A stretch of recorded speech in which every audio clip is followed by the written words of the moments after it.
Well, since childhood, I have wanted to go to a place known as Österreich, or Austria. It was the opening scenes of The Sound of Music that got me. Those majestic mountains leading down to hills that were situated above a convent, the grassy knoll in which Fräulein Maria sang "The Hills Are Alive," just seemed so magical. Julie Andrews later revealed how difficult that shot had been. The camera was on a helicopter, and the downdraft from the propellers kept knocking her over. It took a number of takes, and they finally got it. Christopher Plummer never liked the film. It wasn't quite up to Shakespeare and the theater he'd been involved in before and after. But yet, the film continues to have its appeal, and it doesn't seem to matter whether it's the old or the young. Last week, my first cousin twice removed. That's my much older first cousin's grandchild. He posted on Facebook that it was the 55th anniversary of The Sound of Music. Wow. And anyway, Salzburg is still on my bucket list. The hills, the mountains of Austria, they are a constant part of that film. They form the backdrop of quite a number of scenes. There's that simple beauty and encouragement of the song, "Climb Every Mountain."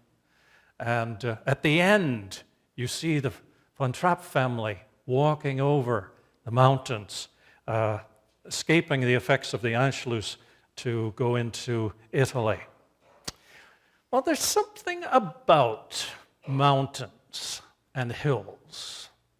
They seem to appeal to human beings, regardless of who you are. And that's always been the case. Back in the days of the Old Testament, great heights were thought to be the domain of the gods. Heaven was up there, and hills, mountains, took us closer. Polytheistic cultures would set up places of worship and images on high places, and if they lived on plains, flat land, they would build high places in order to worship God. We call them ziggurats, and such was the Tower of Babel, or there is one still around in the city of Ur in the southern part of between Iraq and Iran. The Israelites, they found it was very difficult to cast off the religious expressions of the peoples around them. Polytheism was the dominant culture in that part of the world, well, all over the world actually, and the prophets of the Lord would chastise them from time to time for setting up Asherah poles on high places. And if you read the Old Testament, you'll find sacrificial altars always set on high places. Zion was not just Zion, it was Mount Zion. And it was very difficult for them to get away from this cultural mindset that God, even the Lord, was someone who was up there. And so it's not surprising when the psalmist expresses faith in a God who acts. The imagery is of going to the high place. I will lift up mine eyes unto the hills. From whence cometh my help? Sorry, still have this old version in my head from childhood. From whence cometh my help? My help comes from the Lord, who made the heavens and the earth. Psalm 121 is an incredible statement of faith. It's a statement for times of trouble, and it doesn't matter what the difficulty, I will lift up mine eyes unto the hills. It portrays this deep, deep trust in the Lord and God's ability to protect and sustain and keep his people. Unlike the gods of other nations, you'll find it in the Elijah story, for instance, they're viewed in very anthropomorphic terms. They're viewed as needing some rest from time to time, falling asleep. Unlike then, the Our God is one who never slumbers nor sleeps. He was the people's keeper so that the sun would not strike them by day nor the moon by night. The Lord would keep their going out and their coming in always. And so Psalm 21, it's this great psalm of trust. And the psalmist knew that whenever storms in life would come, lift up your eyes unto the hills. I was back in the old country last summer, and my cousin told me this story about his son's boat going down into the great deep. And most of my father's family lived off the sea. They had come from the west coast of Scotland into Northern Ireland in the 17th century with what's called the plantation, and most of the family have eked out a living from the sea ever since. It's gone on for generation after generation. And anyway, this boat, the Amber Rose, October 1998, was fishing with another boat, Quiet Waters, and they were in the Irish Sea, and after they'd finished fishing, they loaded all of the catch onto the Amber Rose. And the Amber Rose was to take it to the main fishing port in Northern Ireland, Ardglass, and the Quiet Waters would go back to the second other one, its own dock in Portavogie. And it's not clear what happened, but the Amber Rose didn't make it. It went down about 1.5 miles south of the Isle of Man, and there were 6 men on board the boat. Only 5 somehow, miraculously, made it home to tell the story. And those 5 were all out on deck when the boat went down. The 6th, the skipper, was inside and unfortunately went down with the boat. And the 5, when they got into the water, they struggled and struggled, but they were taking into their mouths and their stomachs and their lungs seawater, diesel fuel, which was leaking from the wreck. And somehow they managed to get into the life raft that was automatically let go as the boat went down. And they were drenched and they were sick from the diesel. They were all suffering hypothermia by the time an RAF helicopter and a Royal Navy Sea King helicopter arrived to a difficult rescue. Divers were unable to find the body of the skipper because of the weather, but they did some months later. But my cousin told me this. He said, when he heard that the boat had come down, when news came in of that, he rushed down to the harbor and the harbor master's office. And they just waited and waited for news. And then they heard that 5 had been saved. But they didn't know who. And so they waited and they waited. And he said they were excruciating hours before he learned who had been saved and who was lost. And he said, all I could do was lift up mine eyes onto the hills. I didn't want any of them to be lost. Especially didn't want Robert.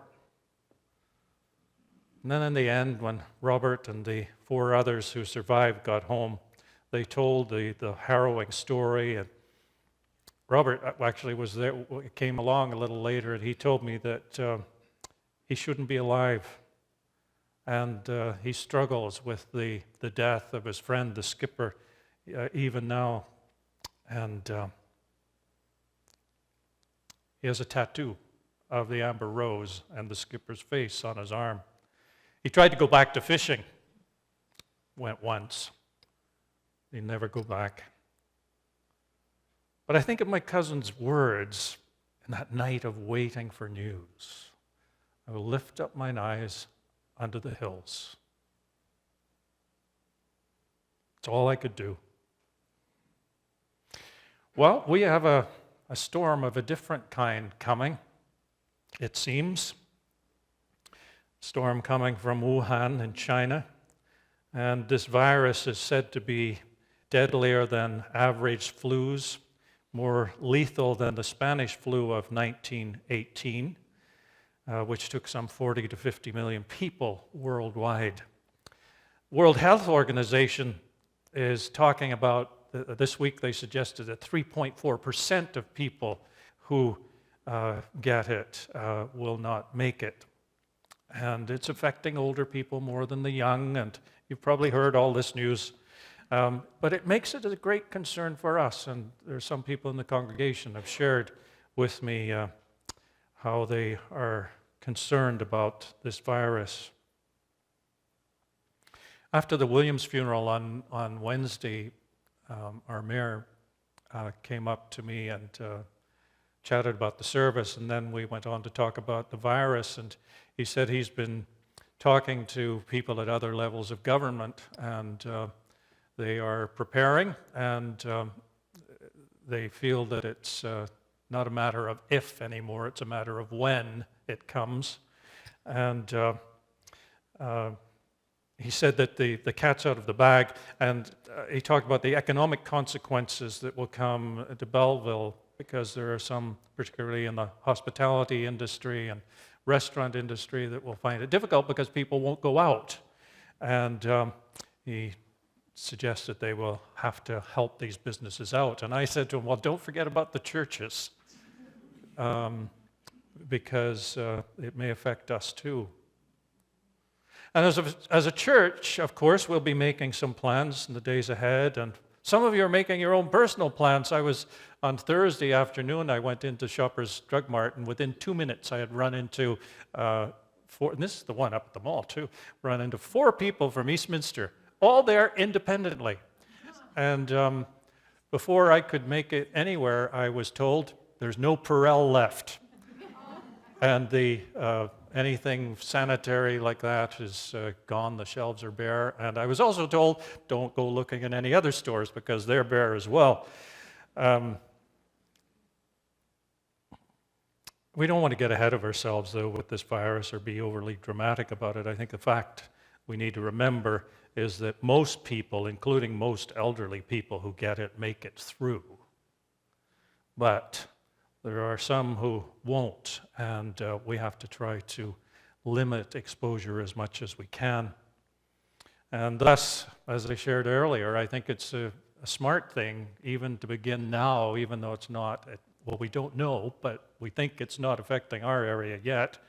But it's smart to not shake hands or be giving out hugs, and learn this new phrase, social distancing, and respect one another.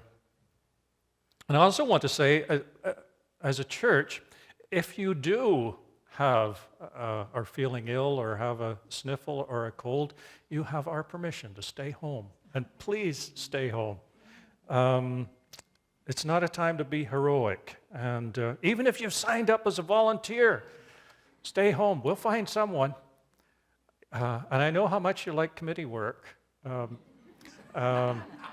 If you're on a committee and you're not feeling well, there's a meeting, don't go. We will find some way ahead. And what we don't want is to pass it along to others. And we're going to have to think about all sorts of things. So I'll have a meeting in the next week or two with some of our leaders, but we'll have to think about communion. We'll have to think about, I read something yesterday about churches not passing offering plates anymore. There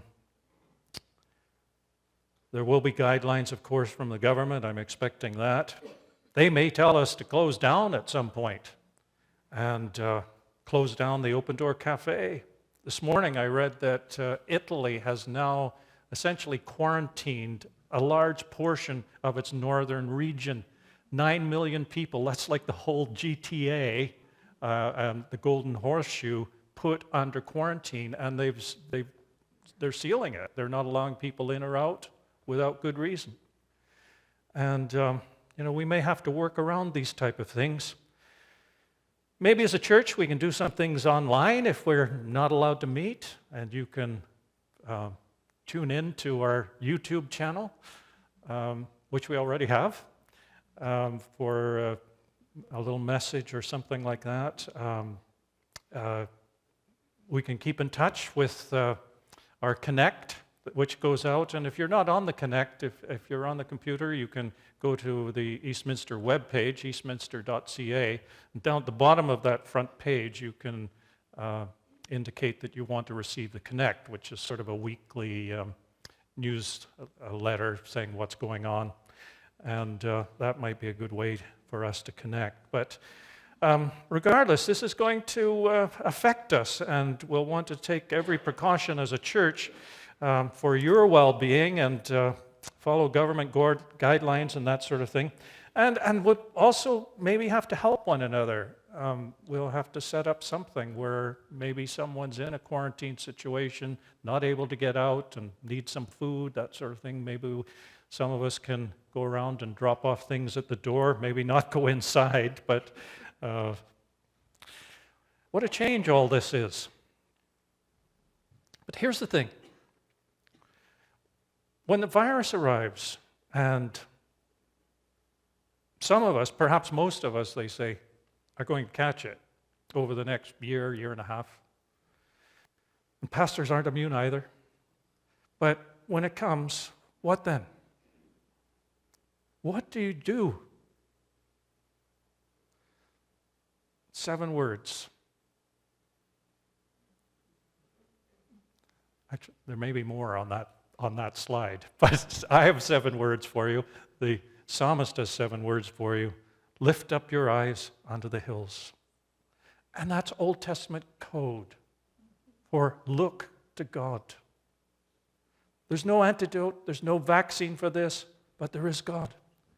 Lift up your eyes unto the hills. From where does my help come from? It comes from the Lord, who doesn't slumber nor sleep. The Lord will keep you from evil and keep your life. The Lord is with us. There's this great story from John Wesley. He and his brother Charles, they were ordained, I believe, in the late 1720s or early 1730s. They're very serious Christians from the early 1720s. But Wesley says that they lacked something. Serious Christians, but they lacked an element of faith and trust. And he tells a story about traveling, Charles and John Wesley, they were traveling to Savannah, Georgia, on a ship across the Atlantic. They were going to be missionaries in the Americas. And there were on the ship also a group of Moravian Christians from the German region. And en route, this terrible storm develops, and the ship was tossed this way and that way, and there was great danger, and Wesley feared for his life. The Moravian people were down in the hold having a service. And they didn't stop. And Wesley's there, and he's fearing for his life. This storm is so bad. And the Moravians are singing praises to God. And he recounts this in his diary, and he says, in the midst of a psalm that they were singing, a wave broke over the ship.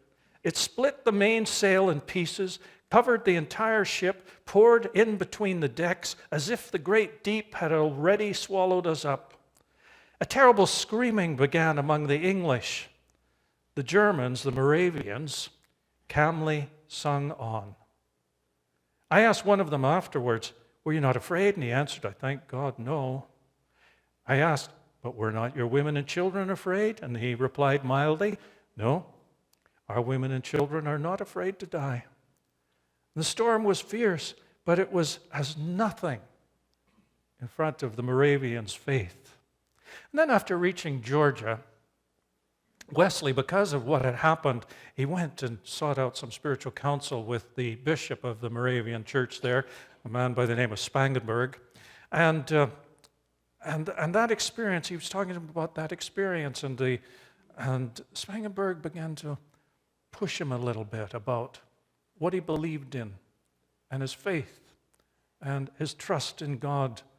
And Wesley says that was part of what moved him to what he called a real conversion experience in 1738, in which he was able to put his full trust in God no matter what else he faced, no matter what happened around him. He found that same trust and that same level of faith that the Moravians had. And he found the same level of trust and faith that the psalmist had. And it was that kind of faith that Paul talks about in Philippians chapter 1 when he says, you know, for me, living is Christ, dying is gain. There's a company out there, it's written on some clothes, no fear. With Christ, there can be no fear. Now, none of us, I would bet, want to run off to heaven this moment, but there is a faith that puts an entire trust in God. There's a faith that looks at the storm and knows that God is greater than the storm. There's a faith that knows that whether we live or die, we're going to be with Christ.